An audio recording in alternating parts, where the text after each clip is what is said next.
Hello, നിങ്ങളിതെവിടാ? ഞാൻ bus സ്റ്റോപ്പില്. Bus വരാറായില്ലേ? ഇല്ലെന്നേ, സൈറ്റിൽ നിന്ന് ഇറങ്ങാൻ താമസിച്ചു. ആദ്യത്തെ ബസ് പോയി, ഇനി അടുത്ത വരണം. ഓ, ഞാനേ കുറച്ച് സാധനങ്ങൾ വാങ്ങിക്കാനുണ്ടായിരുന്നു, അതിന്റെ ലിസ്റ്റ് ഇട്ടേക്കാം. വരുമ്പോ ഒന്ന് വാങ്ങിച്ചോണ്ട് വരാവോ? സാധനങ്ങൾ വാങ്ങിച്ചിട്ട് ഒരാഴ്ച ആയില്ല, ഇത്ര പെട്ടെന്ന് തീർന്നു ഇതെല്ലാം? അത് എല്ലാ ദിവസവും എടുക്കുമല്ലേ മനുഷ്യ.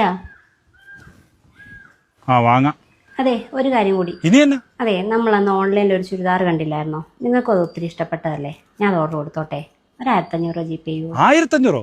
കഴിഞ്ഞ ദിവസം കണ്ട് വാങ്ങണ്ട പറഞ്ഞ 2000 രൂപ എന്റെ വാങ്ങിച്ചത്. അത് പിള്ളേർക്ക് ഫീസ് കൊടുക്കാനല്ലായിരുന്നോ? ഇത് രശ്മിയുടെ കല്യാണത്തിന് വേണ്ടിട്ട്. ശരി, ഇട്ടേക്കാം. ഒരു രക്ഷയില്ല സഹോദര, ഭയങ്കര ചിലവാ. മാസാവസാനം ആകുമ്പോ ഒന്നും കാണത്തില്ല. എനിക്ക് മനസ്സിലാവും, ഞാനൊരു കെട്ടിയവന്. ഇവളുമാർക്ക് ഇതുവല്ലോ അറിയണോ? അവിടെ നിന്ന് ലിസ്റ്റ് ഇട്ടാ പോരെ? പ്രേമിച്ചടക്കുന്ന സമയത്ത് അവള് പറയുന്നൊക്കെ ഞാൻ വാങ്ങിച്ചു കൊടുക്കുമായിരുന്നു. അന്ന് പിന്നെ വേറെ നോക്കാണ്ടോ, നമുക്ക് പ്രാരാബ്ദമൊന്നും ഇല്ലല്ലോ. അന്ന് അവള് ചോദിക്കുമായിരുന്നു, കല്യാണം കഴിഞ്ഞാൽ ഇതുപോലെ സാധനങ്ങൾ വാങ്ങിച്ചു തരുവോ, സ്നേഹം ഉണ്ടാവുമോ എന്നൊക്കെ. കറക്റ്റ്, ഇവിടെയാണ് അവളുമാര് നമ്മളെ വീഴ്ത്തുന്നത്. സ്നേഹമൊക്കെ ഉണ്ട്, അവൾക്ക് എന്ത് വാങ്ങിച്ചു കൊടുക്കുകയും ചെയ്യാം. പക്ഷെ അവളുടെ ചെറിയ കാര്യങ്ങൾ, വളരെ ചെറിയ കാര്യങ്ങളെങ്കിലും അവൾക്ക് അവളുടെ കെട്ടിയോട് പറയാൻ പറ്റും.